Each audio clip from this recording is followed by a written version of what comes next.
My name is George Comrie.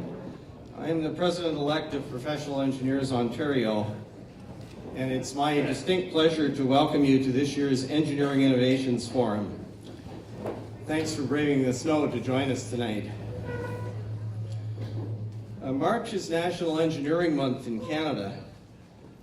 The Engineering Innovations Forum is just one of the many activities that are organized during National Engineering Month to acquaint the public, and in particular young people who may be considering or preparing for careers in engineering and in technology, with the important contributions professional engineers and engineering technologists make to the quality of life that we enjoy in Canada. If you Google National Engineering Month Ontario, and you'll see that, or if you follow the link that's on the screen there, you can find a list of many other interesting events and activities that have been planned in your community for the month of March. So I encourage you to do that. Our purpose this evening is to explore the significant contributions of three different technology leaders from the past, the present, and the future as they tell you their stories. The forum is organized by a volunteer committee made up of representatives of our three sustaining partner organizations: Professional Engineers Ontario, which is the regulatory and licensing body for the engineering profession in Ontario;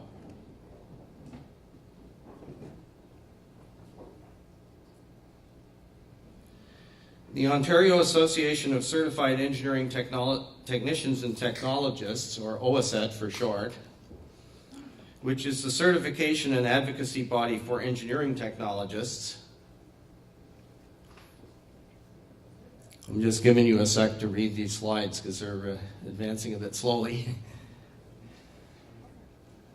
And finally, the Ontario Society of Professional Engineers, which is the member services and advocacy body for Ontario's professional engineers.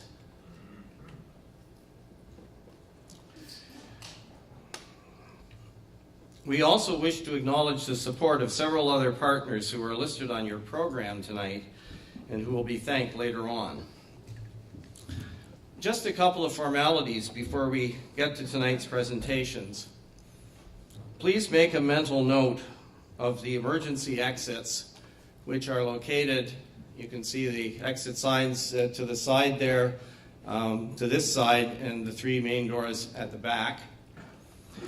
We're not planning any emergencies or fire drills or anything, but it's a good idea to have in your mind where you have to go if you need to evacuate. And if you need a washroom, the washrooms are outside the three doors to the back, and then turn to the right and follow it down. You'll see a little corridor that runs down. They're down there. Now it's my pleasure to introduce our Master of Ceremonies for this evening's program, Mike Wise. Those of you who watch CBC television will already recognize Mike as the anchor of the CBC News Toronto at 11 p.m.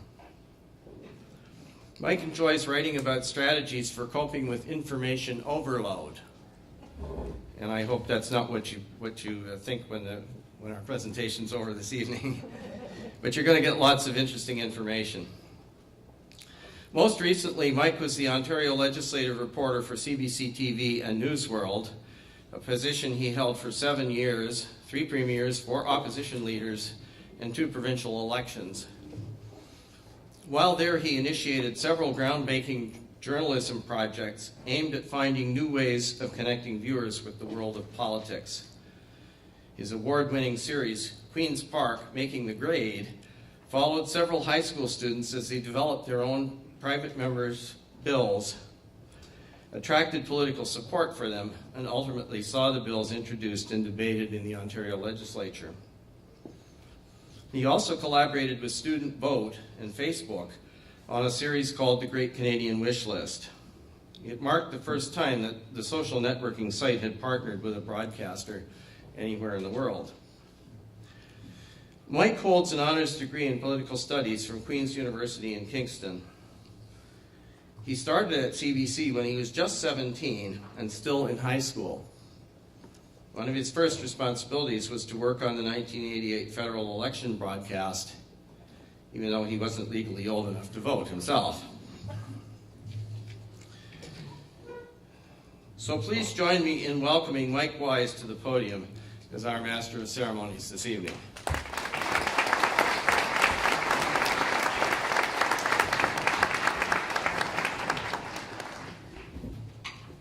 Thank you, George, for that welcome. I'd like to thank you for inviting me to help moderate tonight's discussion. Thank you for the great turnout.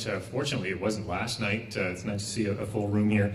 It's nice. I know I have a television camera on me right now. I don't want to say it's nice to get a break from reading the news for a night, but this is an opportunity I like. I'm in a bit of a news withdrawal. Normally, if I'm not reading the 6 o'clock news on CBC television or the 11 o'clock news, my normal show. In case you're missing the headlines, I think it's safe to say it snowed. It snowed a lot. People had to do some shoveling, and I'll go out on a limb and say perhaps the Leafs lost to the Capitals tonight.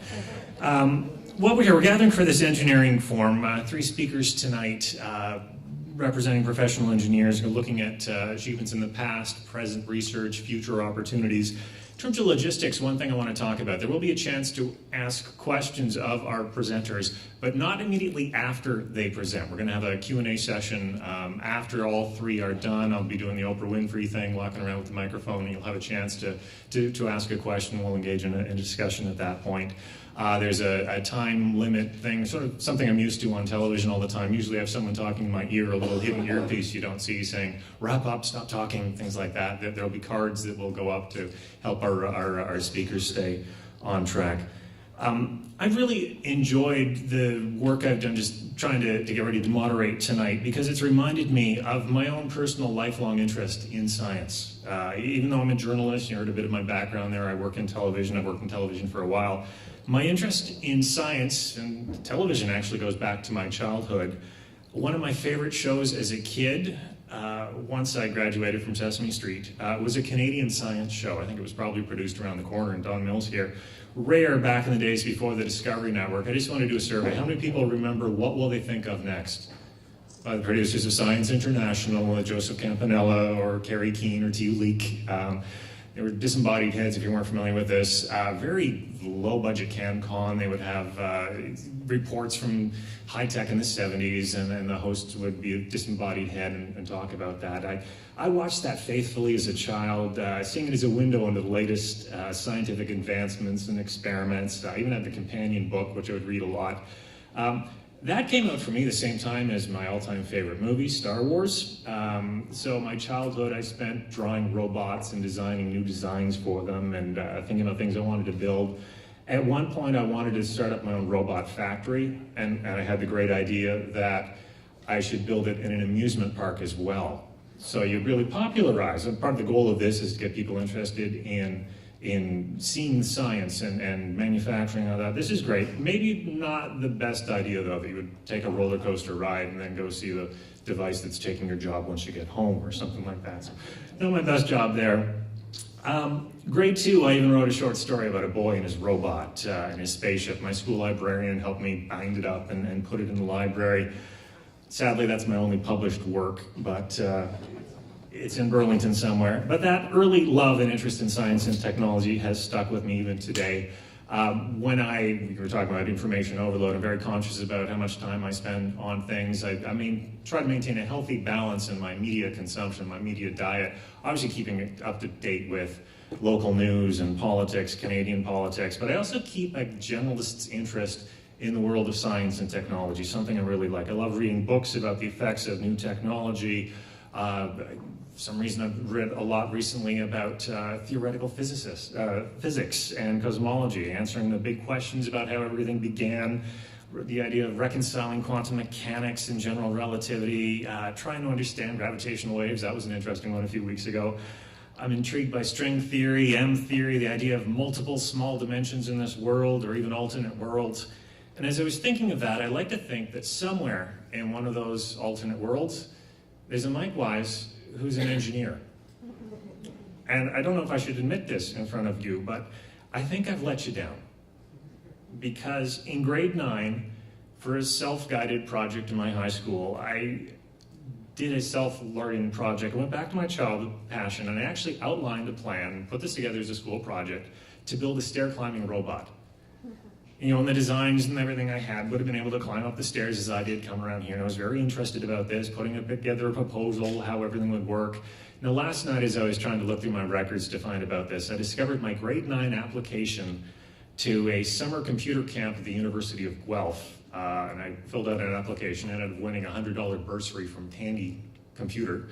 Very 1980s reference there. And in that, I proudly proclaimed that in grade 9, the grade 9 version of me wanted to go off to university to study mechanical or electrical engineering, specializing in robotics.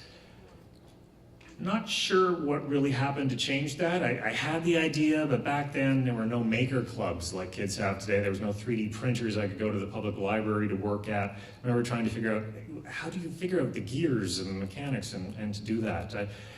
I had no clue how to build that or work that on, and other changes as anyone goes through high school, that was happening there. Eventually, it was probably a presentation I saw about future career options in television that tweaked something else in my mind and let me off on the other path that I'm on right now. But if I think about that story, I think it shows the power of outreach, which is something we're talking about here and wanting to talk about here. The importance of groups like the steering committee and the people behind this evening recognizing that there's got to be some outreach to young people out there to reach people perhaps like me that had the ideas and perhaps the passion and the interest, and let them know that there are paths forward, there's ways forward, letting them know how they can act on their ideas and move forward. And I think that's actually something one of our first speakers this evening is involved in doing, spreading that idea and passion of one of the most influential engineers out there.